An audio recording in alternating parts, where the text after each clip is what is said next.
Chair, just what my final comments on these things. First, Waziri, I want to commit that we will help in educating Kenyans who travel to live the best behavior, but you will agree with me that a vast majority of the people who live this country are peace-loving and law-abiding citizens.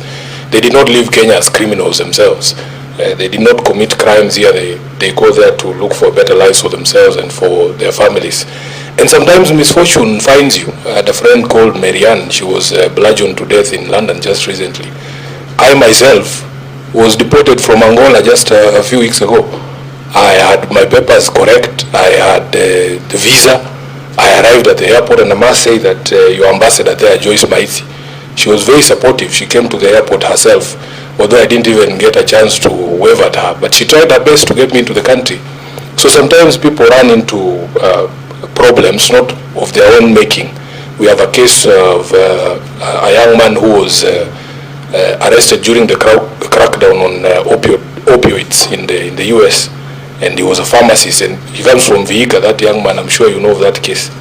And all we want is that when things go wrong like that, there has to be some legal support from your country.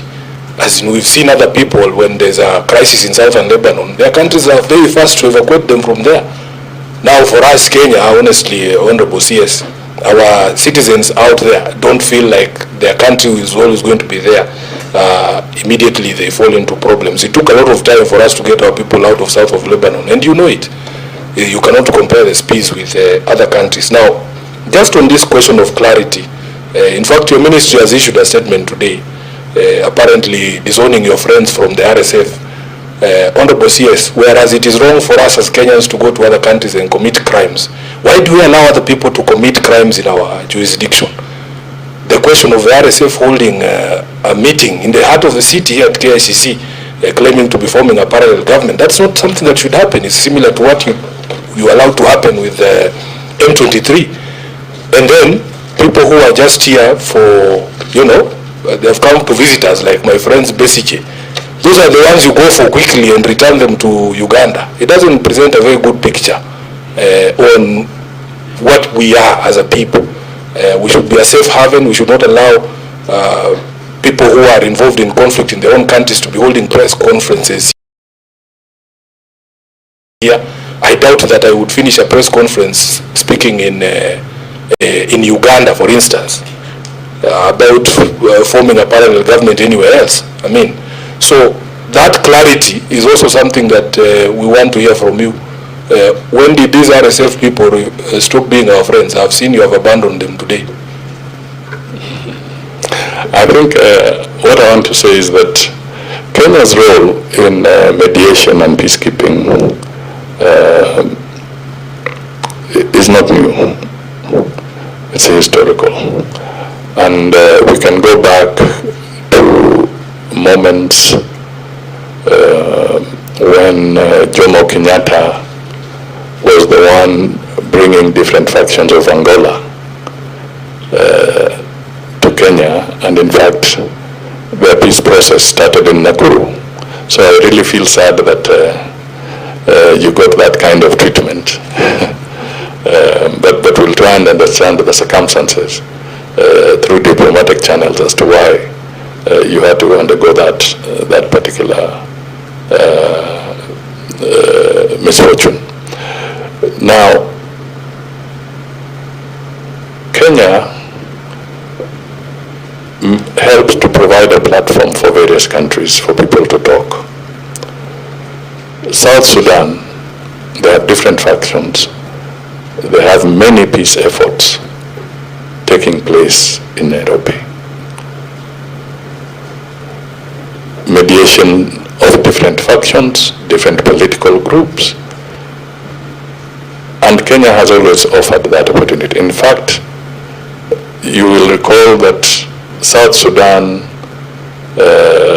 began its journey here in Nairobi by different factions coming here and talking until they got their independence. When we look at the DRC, and you'll be familiar with the Luanda process the Nairobi process, that terminology, which is now merged into one process. Heads of state of the East African Community and SADC came together in a summit, and they said, let us have one forum so that we avoid forum shopping of people cherry picking which meeting to go to and which one not to go to. It delays the peace process. You will find that the Luanda process was designed led by the president of Angola, to broker the peace process between DRC and Rwanda, to bring dialogue between the two states, interstate. Then President Uhuru is leading the Nairobi process, which was to bring inter-Congolese dialogue, including the M23.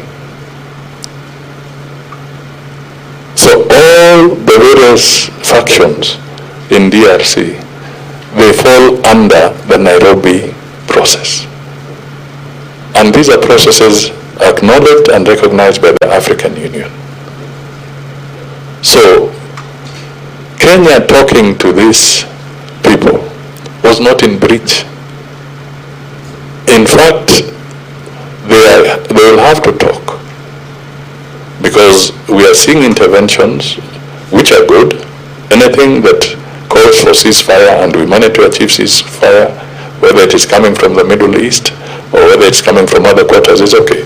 But the long-term sustainability of the DRC will require deeper dialogue to go to the root causes. And this deeper dialogue will have to bring together a conversation of all these parties, M23 included. And that has been Kenya's position.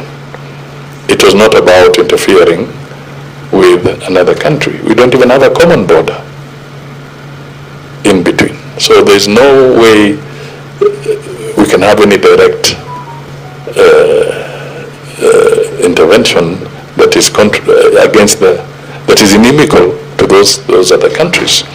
The same thing holds for the RSF. We have made it very clear that first, no parallel government was formed in Nairobi at all.